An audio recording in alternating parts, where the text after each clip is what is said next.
Aula 28, aliança do reino. Semana passada terminamos de falar sobre o retorno dos exilados, recordando o povo israelita do Reino do Sul foi levado para a Babilônia, ficaram lá cerca de 70 anos, voltaram para reconstruir Jerusalém e o templo. E aí nós temos o último dos profetas, Malaquias, que profetizou no tempo de Esdras, Neemias, de Esther também, embora não se chegue a um consenso da data exata aí de Esther. Ok? Então, também vimos que nesse período aí da reconstrução de Jerusalém e do templo, nós já tivemos na Grécia um movimento, o início do movimento que hoje se chama de filosofia, né? Os primeiros filósofos. Esse nome, ele não surgiu de início, ele veio depois. Não se tinha a intenção de se estabelecer nenhuma doutrina, nenhuma escola, nenhuma área da ciência, até porque a palavra filósofo significa simplesmente aquele que é amigo da sabedoria. Então, nesse sentido, você não fez filosofia, você não se formou em filosofia, você nunca leu nada de filosofia, mas se você ama a sabedoria, você também, né, na língua grega é filósofo, né? Philos, amigo, lembrando que esse sentido de amigo envolve amor também, e Sofia, que é uma palavra que tem pessoas que chamam Sofia, né? É sabedoria no grego. Então vimos algumas coisas sobre os pré-socráticos e hoje a gente vai falar mais alguma coisa sobre os Sócrates, né? Os filósofos de Atenas e algumas doutrinas filosóficas que certamente influenciaram o cristianismo, né, ou tiveram que ser lidados pelos cristãos no início da era cristã.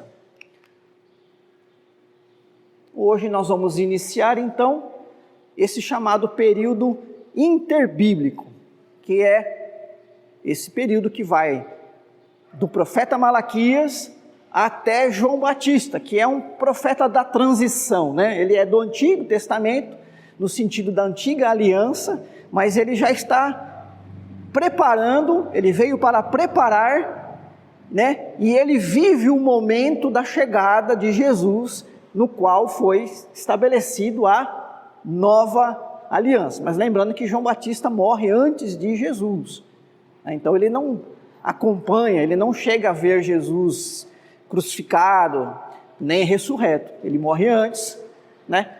Cumpriu a missão dele e depois foi morto. A gente vai ver um pouquinho sobre a questão do Herodes, né? A família de Herodes que mandou matar aí o João Batista. Bom, nesse período aí interbíblico, acontece o domínio macedônico. Macedônia, ou se você quiser se localizar no mapa, é a parte norte da Grécia. Então a gente fala domínio macedônico, mas fala do mundo grego, do domínio dos gregos, né? Chama Alexandre o Grande de grego. Imagina que são da mesma nacionalidade, mas havia essa divisão Macedônia e Grécia. Hoje você tem essa divisão na Europa ainda, né? A Grécia é mais aquelas ilhas que ficam ali no mar Mediterrâneo, a Macedônia aquela parte mais interna ali da Europa. Por que é importante ver isso? Talvez você pergunte assim, por que a gente não passa de Malaquias, já vamos ver o Novo Testamento? Porque esse contexto histórico, cultural, político, vai nos ajudar a entender o tempo de Jesus e o tempo dos apóstolos, certo? Então, eu achei importante passar isso para vocês. A gente não faz nenhuma investigação de um texto bíblico nesse momento, mas para que quando chegar Jesus e os apóstolos, a igreja, os primeiros cristãos, no início da igreja no primeiro século, a gente tenha uma ideia, de onde veio tudo isso? De onde veio Roma? De onde veio essa cultura? Por que falavam grego se o império era romano? Por que o Novo Testamento foi escrito em grego, se a igreja primitiva começou com os judeus, e quem dominava o mundo, e com muita estabilidade naquele tempo, eram romanos? Por que não falavam latim? Por que a Bíblia não foi escrita em latim? Ou foi escrita em hebraico? Foi escrita em grego? Né? Então, isso para que vocês possam também, né, ao ler o Novo Testamento, ter essa compreensão. Lembrando que o propósito do curso é ajudar que vocês, lendo, tenham essa bagagem. Tá certo? Bom, o domínio macedônico, eu vou ajudar vocês aqui a entender aqui o gráfico. Ó, a Palestina, o Egito, a Mesopotâmia e a Grécia. Essa faixa cor-de-rosa aqui é a Grécia. Então, nesse momento aqui, olha, o Malaquias ficou para cá, o Esdras, Neemias, tá? Nesse momento aqui, o mundo estava dividido entre o domínio persa. Nós estudamos sobre o domínio persa na semana passada, que foi o Ciro, o imperador persa, que libertou os judeus para que voltassem, né, que promulgou um edito para que os judeus pudessem voltar para Jerusalém e reconstruir a cidade. Então nós tivemos Ciro, o Artaxerxes, o Xerxes, né, que a gente lê nos livros de Esther, de Esdras, Neemias, Daniel fala alguma coisa desses reis também, tá? Então, o mundo estava aqui dividido, a parte oriental, né, divida o mundo em ocidental e oriental. Ocidental, a Europa, norte da África. Esqueça a América, porque a América naquele tempo não fazia parte do mapa. A América veio depois, né? Já há pouco tempo aqui. Parte ali Palestina e parte Índia, a própria Pérsia, Mesopotâmia, China, mundo oriental, certo? Mundo oriental, mundo ocidental. Então, se olhando o mapa mundi de frente, imagina, né, que o mar Mediterrâneo, quando ele encosta na Palestina, mais ou menos ali você tem o mundo ocidental, o mundo oriental. O mundo oriental, então, sob o domínio dos persas, inclusive o Egito, né, que é uma parte norte da África, mas um norte mais oriental da África. Grécia, Macedônia, nesse tempo, não estava debaixo do domínio persa. Então, você vê que o mundo está dividido em duas cores. Quando a gente fala mundo, mais uma vez, não é esse globo aqui terrestre que tem América, Austrália, né, Polo Norte, Polo Sul. O mundo naquele tempo era a Europa e a Ásia e aquela região da Palestina, norte da África. Aquele era o mundo conhecido, né? Claro que existiam outros povos, mas eles estavam tão distantes, tão inatingíveis, que era como se nem existisse aquilo lá, tá? Em termos de importância comercial. Nesse tempo aqui, que os persas estão dominando toda essa parte maior, né, do mundo, aqui então na Grécia, nós temos alguns filósofos, né? O Sócrates já ficou aqui no gráfico anterior, mas nós já temos aqui Platão, né? Que é uma pessoa muito importante na história da filosofia e na história mundial, tá? E nós temos aqui o Filipe. O Filipe é o pai de Alexandre o Grande, tá? Então o Filipe foi um rei, um grande comandante de exército, e é o pai de Alexandre o Grande, que vai ser o próximo gráfico, que vai ser mais interessante para a gente ver aqui, tá? Mas antes disso, eu quero falar um pouquinho sobre o helenismo.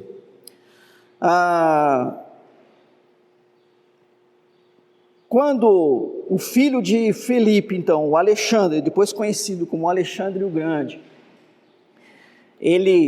Filipe morre, ele vai se tornar então o rei, né, do Império Macedônico, rei dos gregos. Ele coloca como uma visão pessoal dele, uma visão de reino, que a Grécia deveria conquistar o mundo. Mas por que a Grécia deveria conquistar o mundo? Porque para Alexandre, o modelo de cidade, o modelo de civilização dos gregos era aquilo que o mundo precisava para experimentar liberdade. Ele tinha tamanha alta valorização a cultura grega, também chamada cultura helênica, porque o helênico, né, helenismo de helênico, antigamente, né, como diz ali, o helenismo vem de Elas, antigo nome da Grécia. Para Alexandre, a cultura, o modelo grego de vida era o melhor que poderia existir, então ele queria levar isso para o mundo. Se você depois observar o mapa, conforme Alexandre foi levando os seus exércitos para mais longe, ampliando o domínio macedônico, ele foi fundando cidades chamadas Alexandrias. A principal Alexandria, que se tornou o centro cultural do mundo, ela esteve no norte da África. E até hoje, a maior biblioteca do mundo foi em Alexandria, e depois os romanos queimaram, certo? Mas várias Alexandrias, então ele ia, conquistava um território, e ali ele trazia pessoas da Grécia, e ele construía, né, edificava cidades para reproduzir o que tinha na Grécia. Ao mesmo tempo que Alexandre fazia isso, a ideia não era obrigar os povos a abandonar a sua cultura e a sua religião. Alexandre queria que as pessoas pudessem continuar com o que elas tinham de melhor da sua civilização, mas que elas também absorvessem o que os gregos tinham de melhor para ensinar.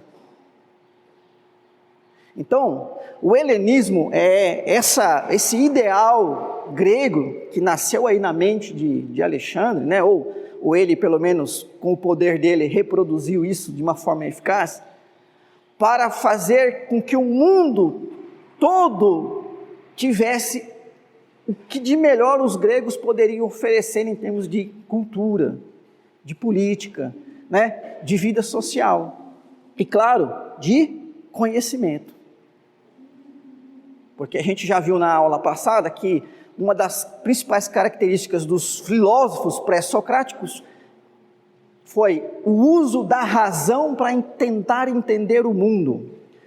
No geral, toda resposta ao mundo, às coisas do mundo, aos fenômenos da natureza, eram míticos, eram lendários, eram religiosos. Por que deu um trovão, caiu um raio e queimou aquela árvore? Foi algum Deus está irado, né? Foi algum semideus que passou por ali, certo? Então, toda explicação que fugisse do mais básico,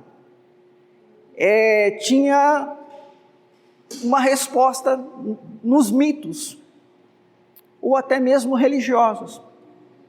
Os gregos, né, começaram a tentar a buscar respostas racionais. Então, os primeiros astrônomos, os primeiros matemáticos, os primeiros físicos gregos, né?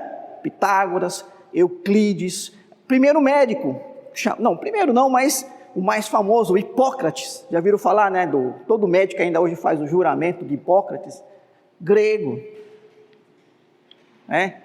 Então, Com a racionalidade grega, começa a surgir a ciência da maneira como a gente conhece ela hoje. Não que, se você voltar naquele tempo, vai encontrar uma ciência igual à nossa hoje. Muita coisa aconteceu do 5º século antes de Cristo para o século 21. Mas ali tem o alicerce, ali a semente foi plantada e germinou, o início da modernidade. Interessante que a modernidade ela vem 2000 anos depois. A modernidade é datada ali com Descartes, mais ou menos, e com a Revolução, né, Industrial da Europa, mais ou menos século XVI, né? O pai da modernidade é o filósofo francês, considerado o filósofo francês René Descartes. Isso é século XV, século XVI. Quer dizer, 2000 anos depois. A modernidade chega aqui, mas está aí a base dela. E quero que você entenda que a igreja, ela viveu e ela vive hoje todo esse período. Nós, como cristãos, não podemos imaginar que nós estamos alheios às coisas do mundo. Não é? E o nosso maior desafio hoje, ou um dos maiores desafios hoje, é enfrentar a ciência que está tentando, ou já disse que Deus está morto. E que não é preciso Deus para explicar o mundo e entender o mundo. Que é o naturalismo. Pra vocês terem uma ideia, né? Calvino, francês, o protestantismo tem raiz ali naquela região da França, né? França, Alemanha, aqueles países. Mais da metade dos franceses hoje não creem em Deus. Mas aqui no Brasil 93% crê em Deus. Até quando esse movimento não vai chegar aqui? Esse movimento vai chegar em algum momento e já está chegando para a escola desse menino, que ele não aprende Deus como Criador na escola dele. E chega na nossa cabeça, quando a gente pensa o seguinte: de segunda a sexta no meu trabalho, é ciência, é tecnologia. Quando eu abro meu computador, ligo a minha máquina, Deus não está ali, ali só está a técnica humana, só a mente humana trabalhando. Mas aí, quando eu penso na enfermidade, quando eu penso na crise familiar, quando eu penso na morte, nessa área da vida, Deus se faz presente, nas outras não. Esse dualismo, essa dicotomia entre o que é natural e o que é sobrenatural, tudo isso, nós estamos lidando, nós estamos vivendo isso. E nem todas as igrejas, nem todas as doutrinas ensinadas por igrejas estão vencendo isso. Pelo contrário, muitas estão se amoldando a esse modelo. Certo? Por isso que é importante a gente entender a origem disso tudo. Então vamos falar do helenismo. Em 336 a.C., Alexandre o Grande, com 22 anos, torna-se rei da Macedônia, né, que é a parte norte da Grécia. Em pouco tempo forma um império mundial. Sua intenção era unir o Oriente e o Ocidente. Para isso, à medida de suas conquistas, imprimia a cultura grega, né, também chamado de helenismo, vem aí de Elas, antigo nome da Grécia. Né? Então, olhem um exemplo. Estabelecimento da comunidade judaica em Alexandria, essa Alexandria aqui no norte da África, onde foi produzida a tradição da Bíblia em hebraico para o grego, a chamada Septuaginta, né? Se você encontrar esse símbolo aqui, ó, LXX, é algarismos romanos, 70 em romanos. Então olha só, nós vamos ver no Novo Testamento que havia os judeus, vamos assim, os judeus raiz, né? Aqueles que eram ali da Galileia, da Judéia, e havia os judeus helenistas. E quando a gente chegar lá no livro de Atos, a gente vai ver que há uma discussão porque a igreja cristã, desde o início, ela entendeu o seu papel social na comunidade, na sociedade, e há uma reclamação de que a viúva dos judeus recebiam, né, um tratamento diferente das helenistas, né? Quem eram essas helenistas? Não é que elas não eram judias também, essas viúvas, elas eram judias, mas mulheres de famílias de judeus que já viviam fora da região da Judeia e que estavam sofrendo ou que já haviam se incorporado a alguns elementos da cultura grega, da cultura helênica, tá? Então, o cânon católico, o do Antigo Testamento, ele tem os livros da Septuaginta. Então, nós estamos no 4º século, final do 3º, início do 4º século,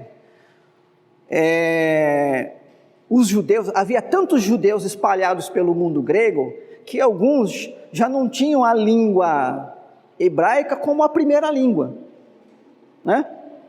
A primeira língua falada no mundo, a grega. Veja que em pouco tempo em que Alexandre expandiu o império, o mundo todo passou a falar em grego. As pessoas tinham a sua linguagem local, a língua, né? O vernáculo local, mas toda a relação comercial entre os povos era em grego. Então, se a maioria falava grego, se você usava o grego para tudo, vamos fazer o seguinte, vamos pegar os livros que foram escritos em hebraico, né? O cânon hebraico, e vamos traduzir para o grego, porque o povo fala grego. Já pensou se a gente tivesse aqui, eu tivesse aqui com uma Bíblia hebraica, Antigo Testamento, para falar na igreja e depois ter que ficar traduzindo? Graças a Deus isso não acontece, porque é horrível o hebraico, né? Vamos traduzir para o português. O que o Lutero fez, né? A gente faz tudo em latim, missa em latim, Bíblia em latim, o povo não fala latim? Quem fala latim são os padres. Traduz para o alemão esse negócio, para o povo ler, para o povo entender, ler o texto bíblico na língua do povo, né? Então foi esse pensamento, e aí há uma questão meio lendária, né? Que reuniram 72 ou 70, conforme a fonte, dos principais rabinos judeus, separados. Reuniram não, né? Colocaram eles separados com a missão de traduzir a Bíblia do hebraico para o grego. 70 ou 72, conforme a fonte, né? Aí o fulano ficou lá traduzindo, o outro lá. Quando juntaram as 70 traduções ou 72 traduções iguais, esse é para muita gente o mito da tradução da Septuaginta. Lembrando que os primeiros cristãos, a igreja do primeiro século, usou a Septuaginta. Por quê? Quando Paulo sai nas suas viagens missionárias, lembrando que ele não foi o único apóstolo que saiu pelo mundo pregar o evangelho, né? Mas sai para pregar o evangelho ao gentio. Que língua o gentio falava? O grego. Então ele ia chegar lá com um negócio hebraico, né? Então foi usado sim, né? Somente lá na Reforma é que os reformadores eles vão entender que o cânon do Antigo Testamento é o mesmo do sino de Jâmnia. O sino de Jâmnia, que aconteceu no ano 90, foi um sino de rabinos judeus, que desconsideraram tudo aquilo que foi produzido em grego, né? A gente vai ver depois no primeiro século, que os judeus lutaram muito em relação a não permitir a entrada do helenismo na religião judaica. Aliás, em Macabeus, quando a gente falar dos Macabeus, a gente já vai ver isso. Os Macabeus resistiram ao helenismo. Também.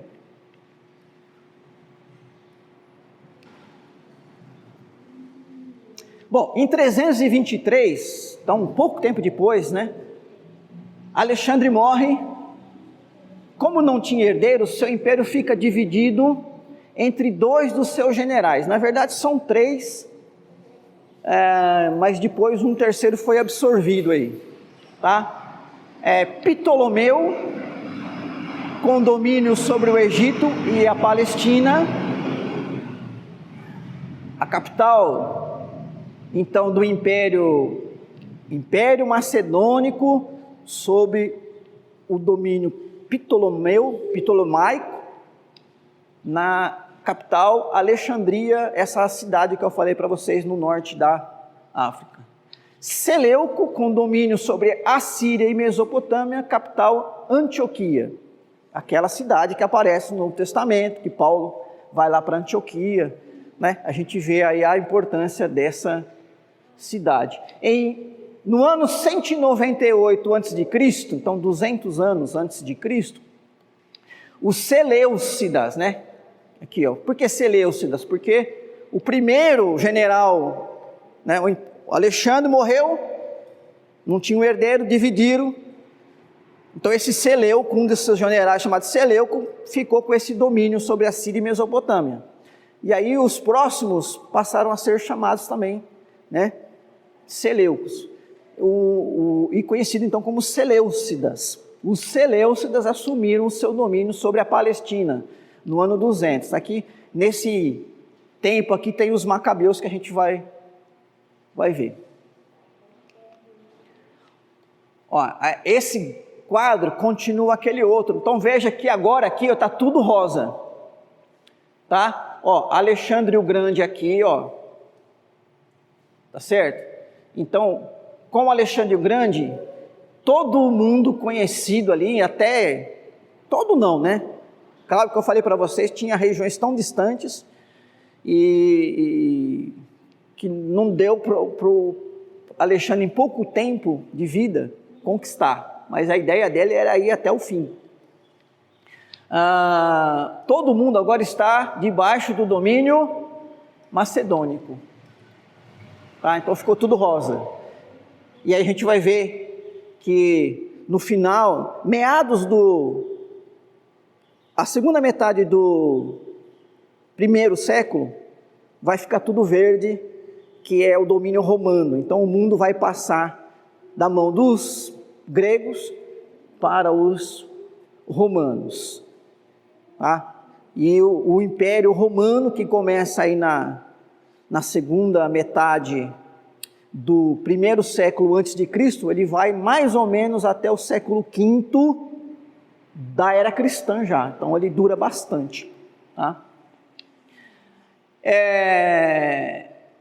Aqui a gente tem vários filósofos, vão falar daqui a pouco de alguns, né? Mas Euclides, Arquelau, Arquimedes, esses aqui não foram filósofos, eles foram cientistas, né?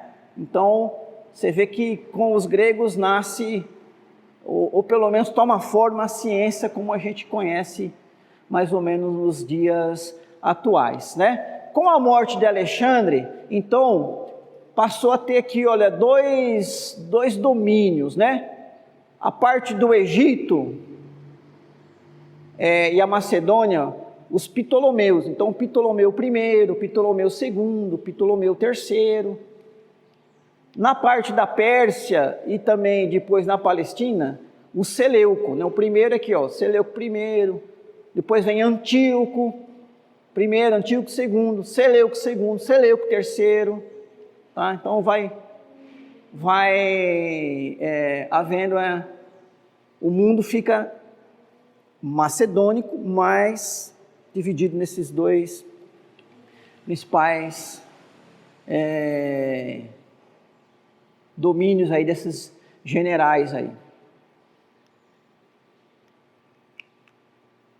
Esse aqui é um mapa que eu falo para vocês, né? Na internet você acha fácil, tem até um endereço aqui, mas esse aqui é o tamanho do Império Grego, né? Então pega aqui o norte da África, no tempo de Alexandre, tá? Norte da África, pega aqui a Europa. Então esse aqui, ó, é o mundo ocidental, esse lado aqui, ó, mundo ocidental. E veja que Alexandre, ele derrota, aqui a Mesopotâmia, ele derrota os persas, e ele vai mais adiante, ele vai até o limite aqui é a região dos Andes, ele não consegue atravessar essa região dos Andes aqui, né? E ele desce aqui até para a Índia, aqui também as florestas da Índia são um grande impedimento para ele também, né? Mas esse aqui é a extensão aí do Império Macedônico. Bom, vamos falar um pouquinho da filosofia grega nesse período clássico, antes da gente falar dos macabeus, tá? Selecionei aqui algumas coisas. O Sócrates, né? Então vamos falar primeiro dos grandes filósofos atenienses. O Sócrates, o Platão e o Aristóteles, tá? Então só algumas coisinhas aí para vocês entenderem. Peguei algumas coisas principais da doutrina aí socrática, tá? Então, para Sócrates, a alma é a consciência e a personalidade intelectual e moral, sobretudo razão e conhecimento. Então, assim, a mente e alma não são fundidas numa coisa só, mas a sede da alma passa a ser a mente. Por isso que quanto mais racional você for, mais a sua alma está dominando o seu corpo. Lembra aquela dicotomia corpo e alma que nós vimos na aula passada? Que já vem lá dos pitagóricos. Sócrates, ele não vai quebrar isso aí, né? Corpo é corpo, alma é alma, mas há uma proximidade, vamos falar assim, uma ligação entre alma e mente, de tal maneira que quanto mais racional você for, mais a sua alma está dominando o seu corpo. E quanto mais a sua alma domina o seu corpo, mais você encontra a felicidade. Né? O corpo é instrumento da alma, então aquela dicotomia, o corpo é só um invólucro. Os gregos fizeram essa separação, né, que não vem necessariamente de origem grega, mas um olhar muito depreciativo para o corpo. E os cristãos tiveram que lidar com isso, até hoje tem que lidar com isso. Até que ponto você deve valorizar o seu corpo? Até que ponto você entende que o seu corpo é importante? E até que ponto há um limite para que o seu corpo não seja mais valorizado que a sua alma? Ok? Então digamos assim, esse questionamento, essa forma de lidar corpo e alma, ela já vem desde de antigamente, tá?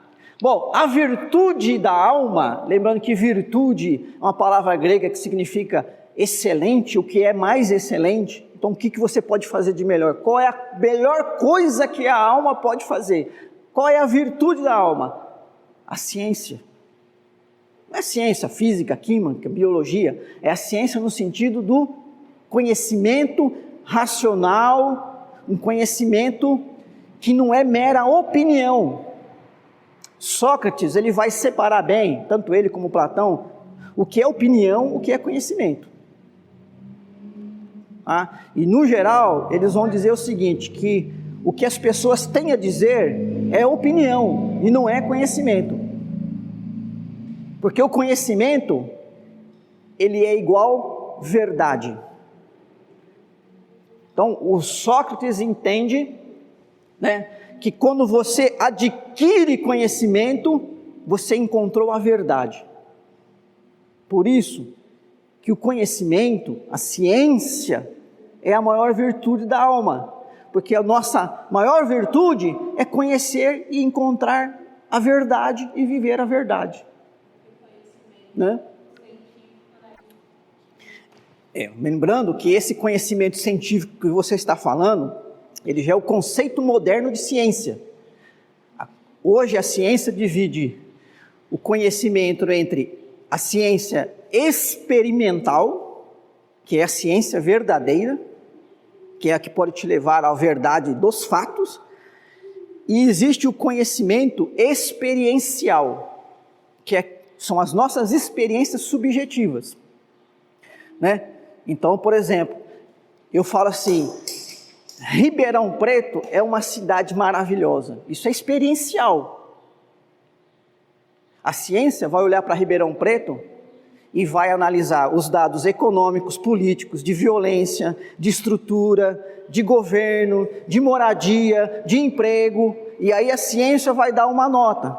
Não tem um tal do IDH aí que chama, né? Esse IDH que classifica as cidades, ele é científico. Então alguém pode falar assim, ó, o IDH de Ribeirão Preto é lá em cima, ou de Cravinhos é lá em cima. Eu venho morar aqui e digo, nossa, nunca, ó, me arrependi de mudar para cá. Por quê? Isso é experiencial, ela é subjetivo, tem a ver com as minhas experiências particulares. Agora, se a gente ouvir os 40 e tantos mil habitantes de Cravinhos, com dados, perguntas objetivas, a gente vai chegar numa resposta objetiva sobre se Cravinhos é ou não um bom lugar. Isso é experimental, mas esse tipo de ciência, ela vai surgir na modernidade. Na modernidade, ela tem só sua raiz aqui, ok? Bom, a virtude da alma é a ciência e conhecimento e se manifesta como autodomínio e liberdade, né? Ou seja, quando uma pessoa ela é racional, conhece a verdade, ela é capaz de dominar o seu corpo. Então ninguém pode dizer que é sábio se ele não tem domínio próprio. Por isso que a doutrina socrática é considerada uma doutrina ética. A preocupação ou o foco de Sócrates era como você vivia. Importa o seu modo de viver. O seu modo de viver vai dizer se você é filósofo ou não. Quer dizer, se você encontrou a sabedoria ou não. Tá? O vício é ignorância, por isso ninguém peca voluntariamente. Aí, olha, aqui já dá um problema com o cristianismo, né? Porque assim, segundo Sócrates, todo aquele que adquire o conhecimento, ele vive o conhecimento. Se você não vive o conhecimento, é porque você não tem esse conhecimento. Então, o conhecimento muda a sua vida. Você vive o conhecimento. Se você está vivendo um tipo de vida que não é virtuosa, mas é de vícios, é porque você é ignorante. Lembrando que a palavra ignorância no grego significa aquele que não tem conhecimento, né? Você está vendo que ele não inventou a roda, né? Aliás, Agostinho, o Sócrates nunca escreveu nada. Não existe um texto, uma linha sequer escrita por Sócrates, né? O principal divulgador do ensino socrático foi um discípulo dele chamado Platão. Então, tudo que se sabe, tudo não, a maior parte que se sabe de Sócrates vem do que Platão escreveu a respeito dele, tá?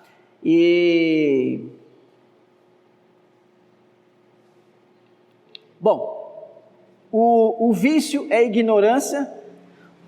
lembrei porque que eu comentei isso aí. Agostinho vai depois, assim, ventilar, ele não vai afirmar, mas ele vai ventilar de que Platão conheceu a religião judaica. E ele tirou muita coisa, né, do que ele ensina da sabedoria judaica. Tá certo? Por isso que essa que você falou, né? Conhecereis a verdade vos libertará, tal. O Platão, ele conheceu a cultura, a religião judaica. Isso é uma suposição, né, lá de Agostinho. Bom, mesmo que condenado injustamente à morte, aqui o Sócrates, né, ele foi condenado injustamente à morte, ele aceita a pena pela sua convicção de fé irracional na imortalidade da alma. Um dos ensinamentos de Sócrates e também de Platão é que a alma é imortal. Então a morte não é o fim. Então quando condenaram ele injustamente à morte, o Sócrates falou, não tem problema, não é o fim, né? Vamos lá. Então, nos escritos platônicos, que a gente vai ver em seguida, o Platão ele vai seguir a linha da metempsicose de Pitágoras. Tá? Vamos lá para a gente terminar aqui O Platão, uma das principais doutrinas dele é o mundo das ideias. Segundo Platão, aquilo que conhecemos por meio de nossos sentidos corpóreos, as nossas opiniões, são meras ilusões causadas por nossos órgãos de sentido. Portanto, são conhecimentos inferiores. O conhecimento ideal está no mundo das ideias, instância metafísica racional que só pode ser alcançada por nosso intelecto. Né? O Platão, traduzindo, quer dizer o seguinte: todo conhecimento que temos, que vem dos nossos sentidos, isso aqui é duro porque eu estou pegando na mão, isso é um conhecimento inferior. O conhecimento superior, ele vem do nosso intelecto. E como que as coisas vão parar na mente? Porque nós, como já vivemos em outros corpos, a nossa alma, ela já viveu no mundo das ideias, antes de vir para o corpo. Então, a doutrina de Platão é de que a alma, ela sobrevive separada do corpo, e ela vive num mundo chamado mundo ideal, mundo das ideias. É um mundo cujo nosso aqui é uma cópia. Então esse nosso mundo, que os nossos sentidos conhecem, é uma cópia do mundo das ideias. E quando a gente vê alguma coisa assim, e conhece alguma coisa, é porque a gente já conheceu essa coisa no mundo das ideias. Tá? A palavra não é espiritual, a palavra usada é metafísico, até ali aqui, tá? Metafísico tem esse sentido de aquilo que não é uma coisa real, que os nossos sentidos conseguem apreender, certo? Então realidade, quando a gente fala de realidade natural, é aquilo que meu olho vê, meu ouvido escuta, meu nariz, né, ou meu olfato sente o cheiro, o meu corpo consegue sentir, apalpar. Tá? Então isso é realidade natural. A realidade para nós cristãos sobrenatural é aquela que nós não vemos, mas afirmamos que existe. Deus, a gente não vê com os olhos carnais, né? Os olhos naturais. Mas Ele existe, Ele é um ser existente. É uma realidade, mas é uma realidade espiritual. Por isso que nós, com os nossos órgãos de sentidos naturais, não o vemos. Qual é o meio pela qual nós vemos, entre aspas, a Deus? Fé. Então, pela fé, eu vejo a Deus. Paulo diz isso, por isso nós não andamos pelo que vemos, mas pela fé, pelo que não vemos, a fé. Certo? Nós não estamos vendo Deus aqui, nós não estamos vendo isso aqui como... Naturalmente eu estou vendo pessoas, bancos, mas pela fé eu vejo isso aqui, corpo de Cristo e a presença de Deus. Tá? Na linguagem científica ou na linguagem formal, não se fala espiritual, normalmente se fala metafísico, que é, hoje entende-se aquelas coisas supra, que vão além da física, né? Physis, natural, no grego, corpo, natural, né? Você fala um problema fisiológico e um problema psicológico. O fisiológico é o quê? Um problema do seu corpo, é uma veia entupida, um osso quebrado. O psicológico não está no corpo. Você não tem um problema psicológico no dedo. Se fosse assim, se a depressão tivesse no dedo, você cortava o dedo fora, não é isso? O problema psicológico, ele é espiritual, ele é algo não natural, quer dizer, não físico.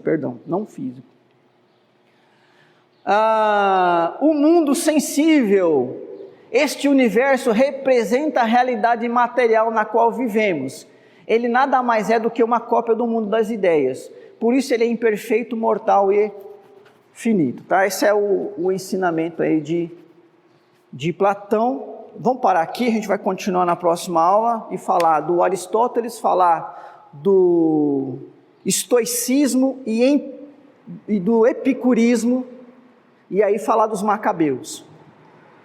Certo? Mas o Platão, ele, de certa maneira, os cristãos olham para Platão, não aceitam a doutrina platônica na integralidade, mas eles eram capazes de falar para os gregos, Platão não falava que havia um mundo metafísico, um mundo espiritual, um mundo das ideias e um mundo real. A gente também acredita na mesma coisa, que há um mundo real e que há um mundo sobrenatural.